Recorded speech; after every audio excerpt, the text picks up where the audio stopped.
Ang didi ginawa para ipadidi. Kaya girls, huwag niyong ipagdamot. Magpadidi naman kayo. Ang normal na daily routine.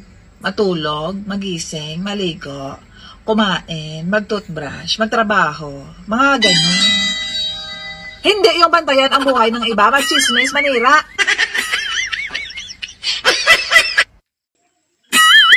Mahal, pwede ba pag nag-aano tayo, umungol ka naman? Para naman lalo akong ganahan. Sana all. Langya ka. Paano ako uungol? Hindi ko nga halos maramdaman na pumasok na yan sa'yo. Tapos, hindi ka man lang marunong magromansa. Gusto mo patong agad sabay pasok? Kuya, ano ba ibig sabihin ng 69? Bawal bastos ha. Tamaan ka sa akin. Number. Mahal kita, gago ka! Ang manhid pa, mahal kita! Bakit ikaw pa? Bakit ikaw pa? Mahal kita, pero kailangan kong iligtas ang mundo. Gago! Sana maging jowa na kita. Wow! Para makatikim naman ako ng bimbang.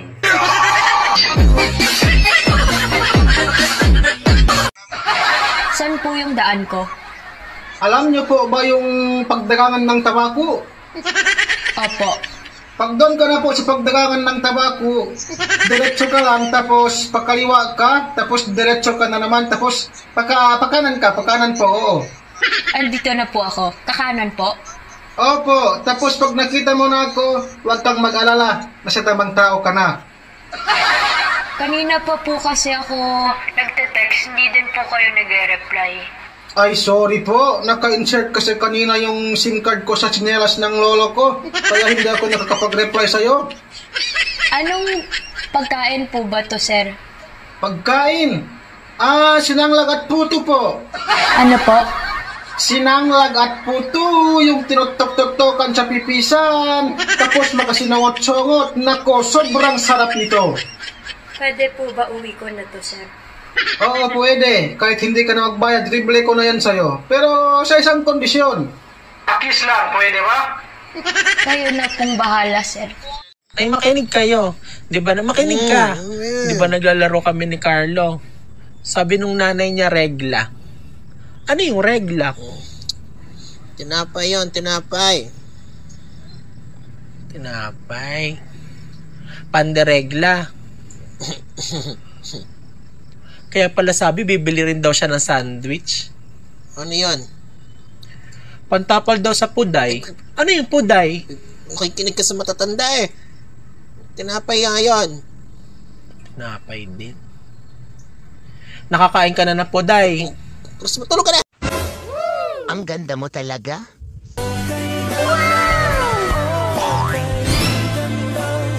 Sigurado ka ba dyan? Hindi, bulag kasi ako eh. Hoy, kayong mga babae, tandaan nyo to. Kaming mga lalaki, nagtitimpi lang sa inyo. Pero once na napuno kami, tandaan nyo, humanda na kayo. Kasi, magtitimpi pa din kami. Kasi ang tatapang nyo eh. Hanggang dulo, timpi-timpi lang. Ang pangit ng walang laban. Basta, tiyagaan lang sa timpi. Ganun kami mga lalaki. Timpi na lang, timpi. Han, totoo ba yung pinagsasabi nila sa labas na yung pansit daw pampahaba ng buhay? Oo, yan ang kasabihan eh. Kaya nga pag may birthday, hindi nawawala ang pansit. At bakit mo naman natanong? May nag-birthday kasi dyan sa kapitbahay natin. Dinala sa ospital. Bakit naman dinala sa ospital? Iwan ko ba noon? Nalaman lang niya na ang pansit pampahaba ng buhay. Nalaman lang niya na ang pansit pampahaba ng buhay? Dinala agad sa ospital? Para daw mas mahaba ang buhay niya, kumain ng 5 bandihadong pansit. Ayun, pumutok yung balon-balunan.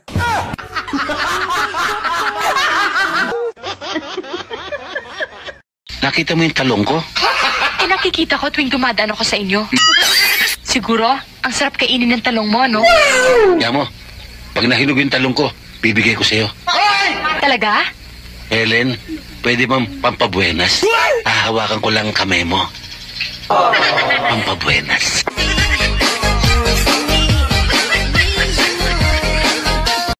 Crush, anong gusto mo sa isang lalaki? Gusto ko yung matipid. Kanina pala, sumakay ako sa jeep tapos hindi ako nagbayad. Gusto ko yung mas matipid. Tapos, humingi pa ako ng sukli. Han? Ano kayang nangyari sa akin? Bakit parang namumutla ako? Yan ang sinasabi ko sa'yo eh. Gabi-gabi ka kasi nangangalabit sa akin. Akala mo naman mauubusan ka. Nakakaputla ba pag nangangalabit? Oo naman. Siyempre. E di, sasampa na lang ako diretso mamaya. Maaga ka lagi uuwi galing trabaho, ha? Ayaw mo pa talagang tumigil. Sa lahat ng may jowa dyan, makinig kayo. Makinig. Bakit ka nakikinig? Wala ka naman jowa ah. Pakialam mo. Kung may problema ka, wag na wag mong iwasan. Harapin mo. Hayaan mo siya ang umiwas.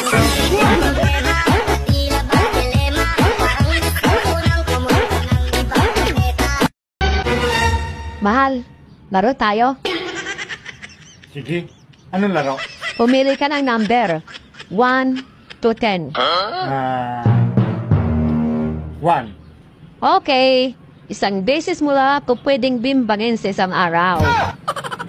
Gaya naman, di ba pwedeng 10? Ay, di pwede mahal. Napili na yun ni kumpare. Naglaro din kasi kami kanina. Eh, nakakahiya naman kung ibibigay ko pa sa'yo yung 10.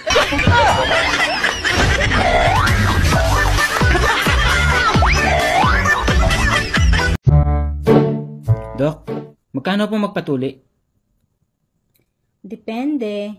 Pag sa lalaki, 2,500. Wow. Pag sa bakla naman, 18,000. Ha? Ang laki naman yata ng diferensya, Dok. Siyempre, pag bakla kasi, kasama ang itlog. Hello po! Okay lang po ba kung wag niyo po akong binibigyan ng motibo? Utu-utu po kasi ako eh. Thank you! Ang mga babae, mabagal maligo, mabagal magbihis, mabagal kumain, mabagal maglakad. Pero pag nagduda, sobrang bilis. Ilan ba talagang mga babae mo? Biro mo? 7 sila nag-chat sa'yo? Ka-business partner ko lang ang mga yan. Business partner ba yung tungkol sa inyong dalawa? Ang pinag-uusapan nyo? Imagine ha, 7 sila. Bakit ka pa nagtatanong sa akin kung ilan? Eh, bilang na bilang mo na eh. Buti ka pa alam mo. Bakit? Mali ba ako?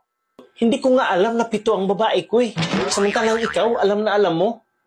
Ang alam ko, 6 lang. Huwag ka nang magsinungaling. 7 ang babae mo. Mali-mali na naman yung info mo eh. Niligawan ko pa lang yung pang-7. Hindi pa ako sinagot. Pangilan ako sa mga babae mo? Siguro pang last ako. Ang galing mo rin ano? Bakit mo alam na pang-last ka? Pareho lang kayo ng best friend mo, babaero. Paano mo nasabi na babaero yung best friend ko?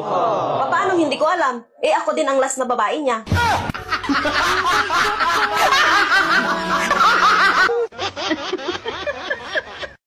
Tinanong ko yung jowa ko anong gusto niyang regalo para sa birthday niya. Sabi niya, baguhin ko na lang daw yung ugali ko. Di ba pwedeng shoes na lang? Kung talagang matapang ka, sige nga, iputok mo. Kuya, kung ipapakain ko sa iyo ang maniko, ano ang gusto mo? Nilaga? Adobo? O hilaw.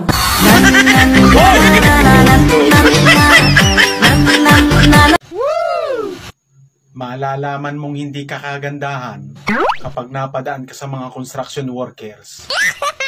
Tapos, tuloy pa rin sila sa paghalo ng semento.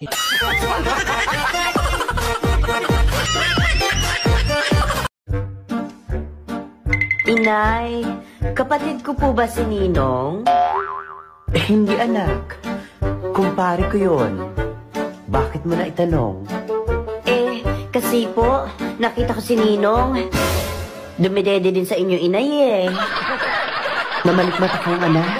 Maligo ka na.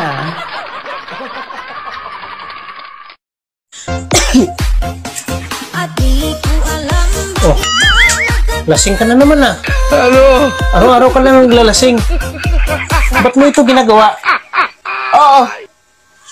Kapag lasing ako, ang gwapo-gwapo mo. Kapag hindi ako lasing, ang sarap mong hiwalayan. Kaya pag araw-araw lasing, araw-araw kang gwapo. Ayaw mo nun?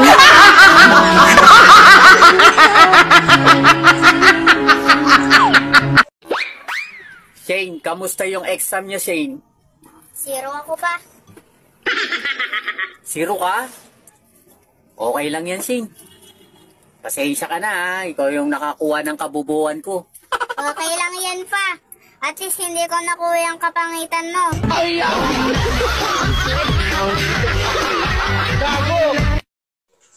Araw-araw ka na lang late umuwi ah. May babae ka ba? Di naman nawawala sa lalaki yun eh. Mas maganda yung nagsasabi ng totoo kaysa magsisinungaling sa'yo. Oo, may babae ako. Pwede ka namang umuwi sa tamang oras kahit ng babae ka. Nasabi mo lang yun kasi hindi ikaw yung lalaki. Si kumpare mo nga ang aga umuwi kahit ng babae ah. Tika, paano mo nalaman? Kaming dalawa ang magkasama eh.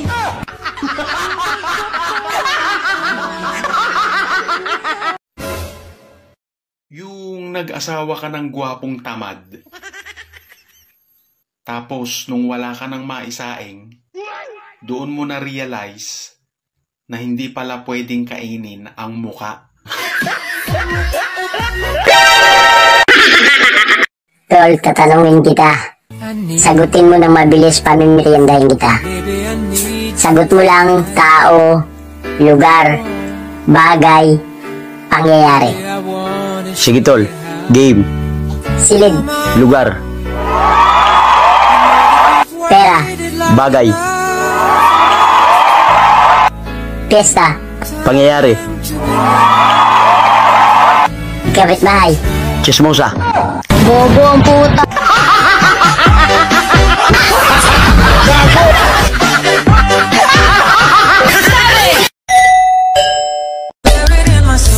Ate, Bakit? kung ang kulay ng pusa mo ay itim, pakiusap, itago mo. Ano ngayon sa'yo? Malas.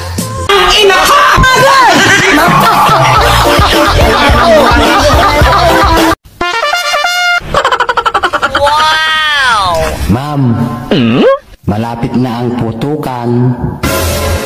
Pwede ba kitang putukan? Oo naman. Yes! Sir, basta iputok mo lang sa labas. Huwag lang sa loob.